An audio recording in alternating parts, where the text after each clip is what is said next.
you on this live stream this morning. Once again, I'm Okonji Christopher for Okonji Christopher Television. So I'm highly elated to have you as my guest. Permit me to use that word this morning as I go live.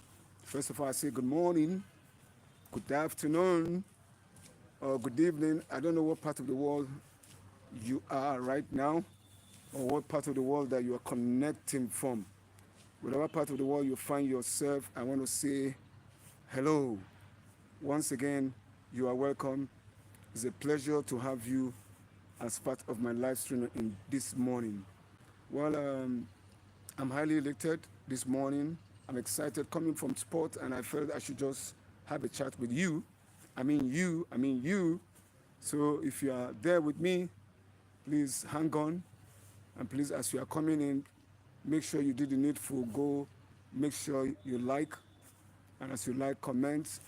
Don't just only comment, please. If you have not subscribed to my channel, please do. I do enjoin you to subscribe because you'll be having a good time listening to what I'm doing. I'm doing something beautiful in this channel. I enjoy you. I'm one person that always want to encourage you. Peradventure, you are giving up in life. My shots are there. They are loaded. They are nuggets. I mean, to encourage you not to give up. I've come across people during the time of restreaming, people that will tell me, look, Chris, I'm tired of life. I want to give up. Please don't give up. We all have passed rough roads during the course of our life. Like me, I've passed rough roads, but I'm still holding on. I'm still, in the race. So they tell me they are tired, they want to commit suicide. Suicide is not an option. I mean, to say you are tired. You see, when you come to your darkest moments, I always encourage you, that's my niche, that when you are in your darkest moment of your life, I mean, your weakest point, that is when the strength of God is made manifest if you allow Him to come in. We should always allow God to come in our weakest points of our life. So these are what my nuggets do. They are come to encourage you, to give you strength to hold on, telling you that God is there. Remember, God said in His word, I will never leave you nor forsake you. That is the desire of God from the foundation of that He will never leave you, because you are living in a toxic world. Our world is full with so much toxicity, toxic things that want to choke life out of you. But remember, He said, trials have not come to pull you down. You see, when you are going through trying moment in life, it's not, the trials have not come to kill you, they've not come to destroy you, but to make the best out of you. I mean, to bring life out of you, out of your weak points. So it's to strengthen you. Every situation and circumstances is to strengthen your spiritual muscles. So that's what my show. I have a lot of good videos. My heart is towards humanity. I have a heart that bleeds for humanity. My heart is the heart of God. That God created man to express himself. So I don't like people being oppressed. I don't like when you see nations oppressing nations, showing their prowess over the other. It beats my heart, because God has not created us for that. We are created to coexist as one. That is why in YouTube we look for people of like mind, people that are in the community. So if you are community minded, you are welcome to my broadcast at this time and at this hour. I enjoy you to stay tuned, keep your head connected to what is about. So that's what my videos do. My videos are captivating. I did a video this morning. Please go look out for it, and it talks about the spiritual womb. Yeah, I call it spiritual womb. I'm looking at, why do nations go to war? So my topics are captivating. I call it spiritual womb. Why the nations go on war? Looking at the present war that is going on right now in the world between Israel and Iran. So when you look at that war going on, it's not just a physical one; it's a spiritual battle. It has been there it started from the womb. Please go check out for that tape. I just did it this morning. I've not released it anyway, but just look out for it as I release it, and you go look for it. That's why you have to subscribe. When you look for it and watch it, I'm telling you, you'll be blessed. Also, I do captivating videos that are mind-blowing. Look for it. I also enjoy you to join me in live. Each time you see me live streaming, I want you to come on air. Come and join me at this hour. You will have value for your time. I don't say your money right now, because you're not paying to be on live stream. You have value for your time. So do take time to join me at any time you see me live streaming. And I'm telling you, you will have value for every time you are spending with me. So once again, I want to say welcome. Welcome to this live stream again. And I wish you have the best of the moment. Well, I've been talking so much. I've talked on some topic recently. I looked at the war, like I said. I looked at why the nations go on war, and I also look at the after effect of war. What happens? You know, the after effect of war is that you see poverty in the land, you see diseases, you see lack of communication, you see enmity, you see a lot of disjointed things going around the earth, you see loss of communication. So these are all the things that happens when nation goes on earth. There's so much destruction that has taken place, both physically and spiritually. Men are cut off from each other. So that's what happens when nations go on earth. You know, so that's what happens. You know, today I'll be talking about a topic this morning. Well, if you are there, I want you to join me at this hour. Please, I call you to come in. I want you to come in at this hour, at this time. Wherever you are, I want you to come in. I want you to come in. I'm going to be talking about my topic today is that my discovery of social media. How I discovered social media. Actually, if you are there, and how I find myself in social media. The long story, because if you look at it very well, no one was born, a leader. But leadership, you discover yourself that you're a leader. You are born with with the things. You are born with leadership qualities, but you are not born a leader until you train yourself to bring out those qualities in you. You know, so that's what it is. So my exploit. Do I put it? No, let me just say I came into social media anyway. It's an interesting story. I finished my secondary school in the 80s. Precisely, I finished my secondary school in 1984. And when I finished school, thank you for joining me. Whatever part of the world you are coming in right now, can you give me a thumb up? We're barely 7 minutes into this live streaming. The title of my live streaming this morning is that how I discovered social media. Yes, you know, how I discovered the social media. Please, can you give me a thumb up? How I discovered the social media. It's a very interesting topic, and I want you to be part of it. So if you are coming in, please give me a thumb up. Let me know that you are there. The social media is clear. The waves are clear this morning. I'll be happy to have you around this morning. Please, as you come in, give me a thumb up. Let me know that you are there. And I also will be excited, to make sure that you are there. So I finished my school, in the 80s. And for 3 years, I didn't have a job.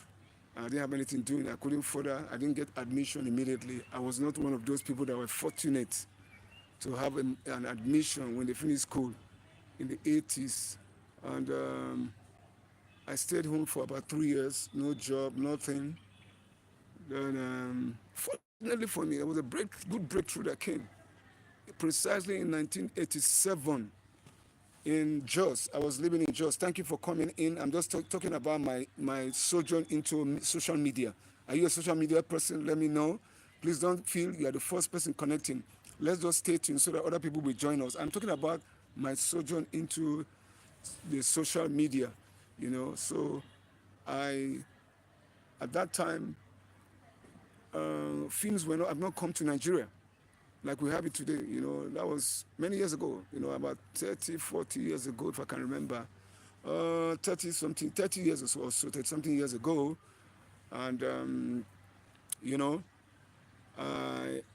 there was this film that came. That was the era of Soweto production. Soweto, when apartheid time, when South Africa was was under apartheid regime. Botha was the president, if you know very well.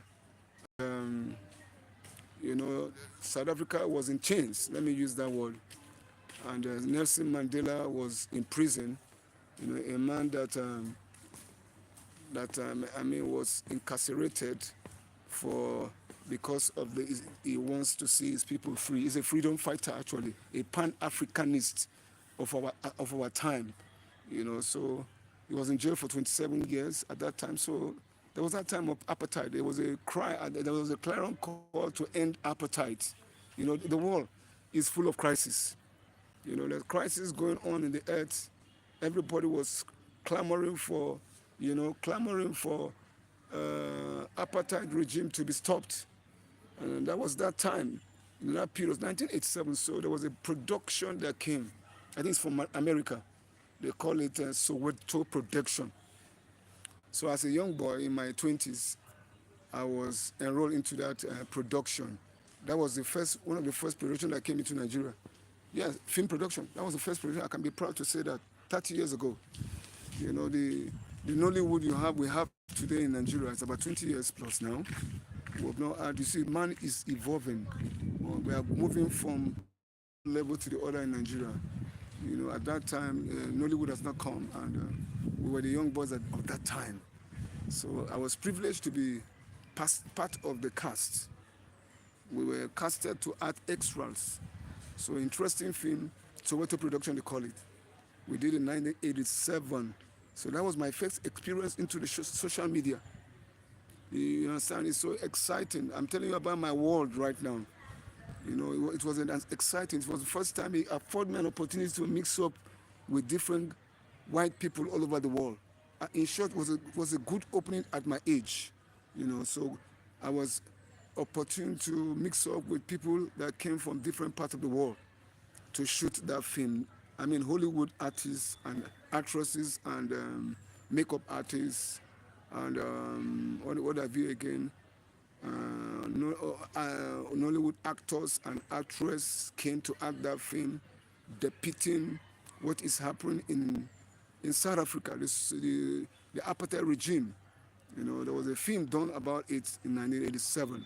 So that was my first experience in social media, in film production. That was the first film that came into Nigeria. I was shot in between Jos and Bauchi, as I can remember. So we're little boys, and it's an opportunity for us to explore that world. So it was so exciting. It was exciting for us, and we were happy and everything. So after that, I have to wait again. 1990, another film came again, and that one is called Mr. Johnson Production. I was privileged to also meet more bigger producers, filmmakers, actors. I met actors like Pierce Brosnan, the one-time James Bond. James Bond is in a series, so they change actors at different times. So James Bond was the actor of that time. At that time, he was the anchor actor for that time. And that's when James Bond, he was the one. Pierce Brosnan. He should be in his 70s now. I was privileged to meet him. I mean, one-on-one. I rubbed shoulders with them. I was also able to meet Pierce Brosnan.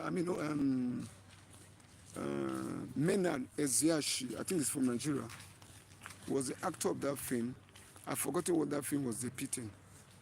I've forgotten again. They're just trying to make you understand.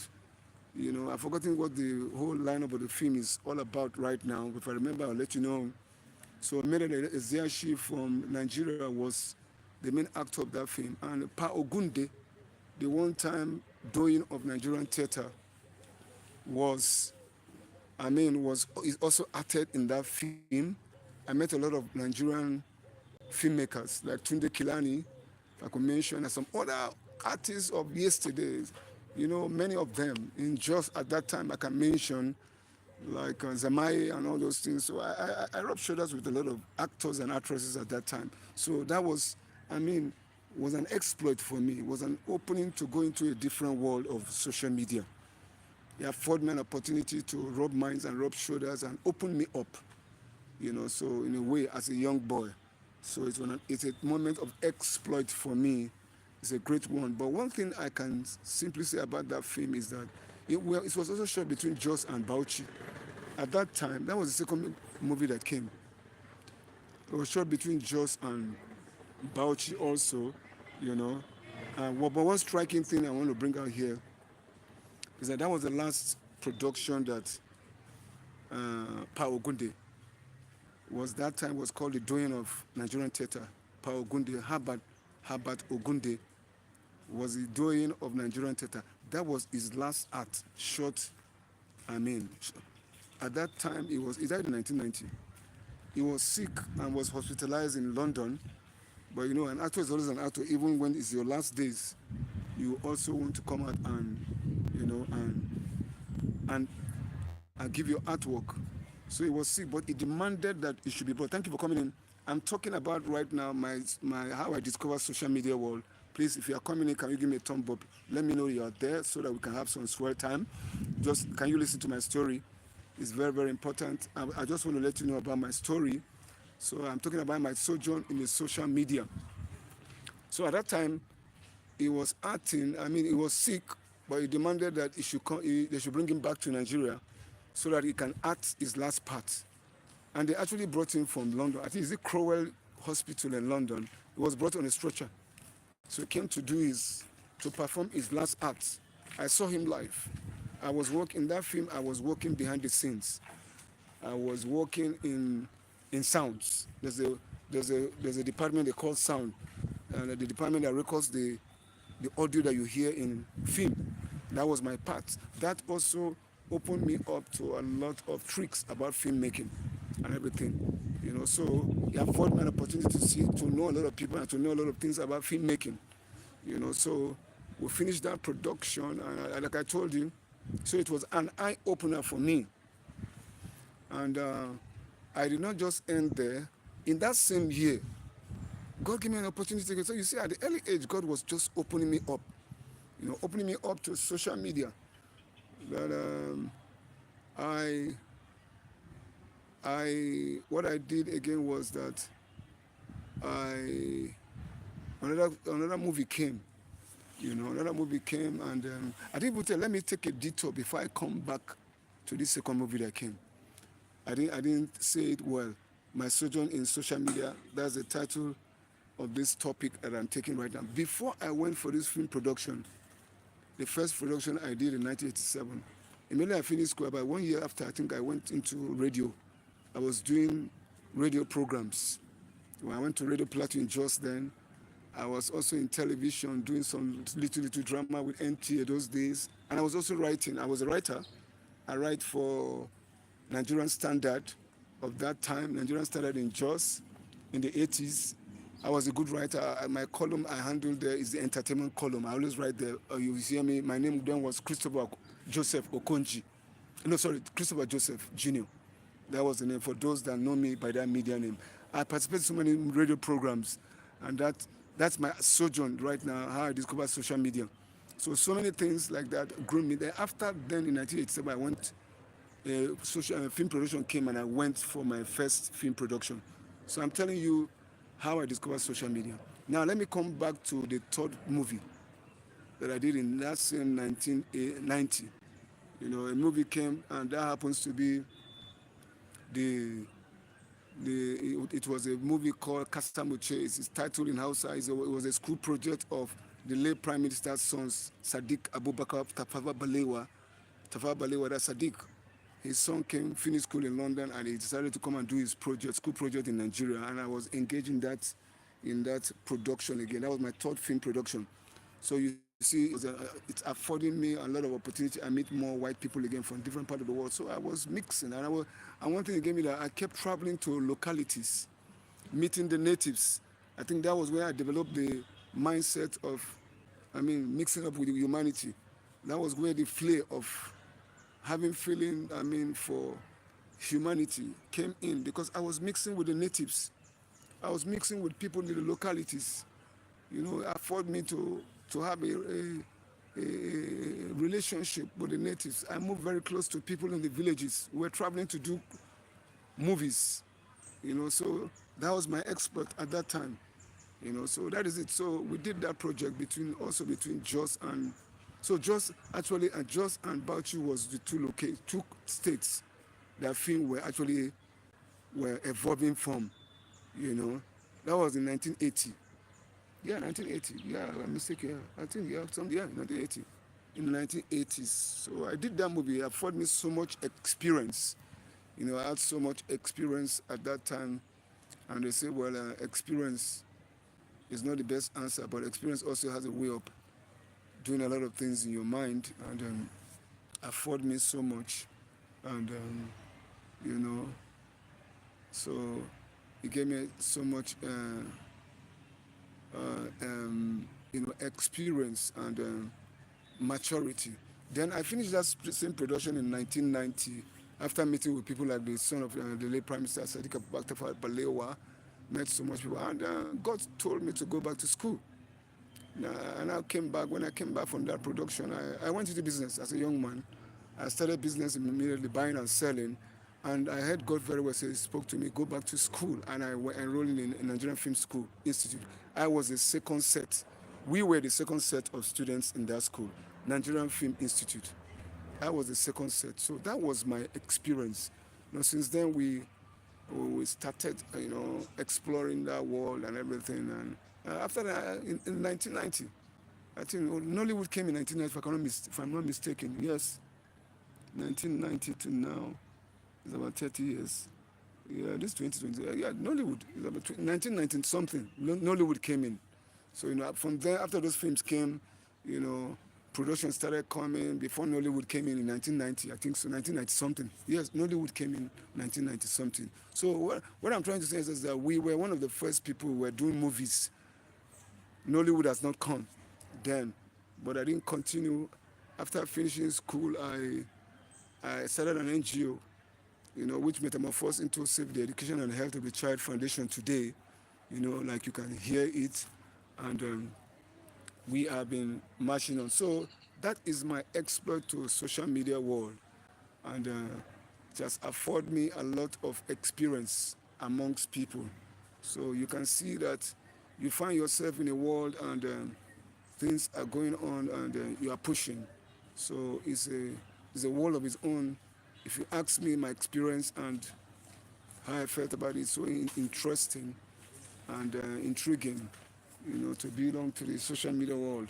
There's so much is happening there, but I took a detour after that, after going to business for some time, and after that again I see myself being called into the ministry. Today I'm a pastor. You see what I'm so ministry took a part of my life. I'm just telling you my life now. Taking a detour. Ministry. I did ministry, church work and church planting for some time, and there come a time and again God said, okay, it's no longer 4 walls. I mean, the ministry is beyond 4 walls. Right now, I'm into missions. Thank you for joining me. I'm just talking about my sojourn into the social media world. So you are welcome. If you are staying tuned, please. I'm telling you how I discovered social media. The social media that you are seeing today. So I dived into, right now, ministry has grown into, God asked me to go into mission work, and that's what I'm doing. So you see me talking a lot on social media. I travel a lot. I go to different countries. To affect life for Jesus. So ministry is going on. Ministry has been in me. So it's me. It's from glory to glory. So now I see myself again coming back, right now into social media. After going into ministry, I still come back to social media because I want to say this. Let me take a detour and say this. You see, doing ministry in the social media is the ultimate. And I want to talk to pastors. You see, if you are not in the social media, you are obsolete. If you are not in the social media of today, you are obsolete. Because the social media was invented by God to take the word of God. Remember in Matthew 24, it says, rumors of war, there will be rumors of war, nations shall war against nation. That is not the end. But it said, until his word is preached to the uttermost part of the earth, that is when the end will come. So the end will not come until the word of God is preached to every corner of the earth. So that is what it is right now. I have to make them understand. So what I'm saying is that the church now, right now, is beyond 4 walls. The church is beyond 4 walls. So any pastor that is still, burying his head, I'm not saying the 4 walls does not exist, but church is beyond 4 walls. Please go take time and watch my video. I did a video on that, church beyond 4 walls. The church right now, some people misunderstand it and they think it ends in the 4 walls where people meet every Sunday. And people have even misunderstood it to think the church is the four walls. No, the church is not a building. The church is where the people meet. I mean, the building is where the church meets. The church is the people of God, you and I. Remember where Jesus called us church is in Matthew 16:18, when he asked the disciples, who the men say that I am. And Peter said, you are Christ, the Son of the living God. And he said, upon this revelation knowledge that you have of me, I will build my church, and the gates of hell shall not prevail. So the church is not the four walls. The church is you and I.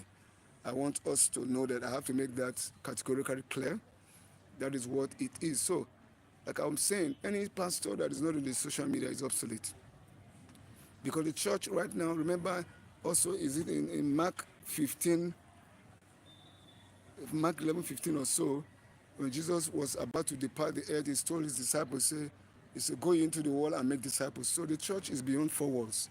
The church is the entire world. Go into the world. So that's why I'm in missions right now. So that's what it is. If you're not in social media, you are not, you are obsolete, because the world is going berserk. And there will be, when crisis happens, like in 2020, during the coronavirus period, a lot of church were shut down. But church online was going on. The fastest place people were meeting was on the social media. So if you're not on the social media, you are going to be obsolete in these days. So I advise every pastor, every preacher, take your place in the social media. That's what is going to make you relevant in what God is doing in these days and in this time. So once again, I want to let you know that is my drive into social media, and I'm still in it. I'm running a channel right now, Okonjo Christopher Television, in YouTube. I'm having about almost 10,000 subscribers. It's not easy to have that kind of people subscribe to you. And I thank you, my subscribers. If you are subscribed to me, please, I thank you. If you have not subscribed, please do endeavor to subscribe. I have need of you to make this work go on, because I'm trying to build a community.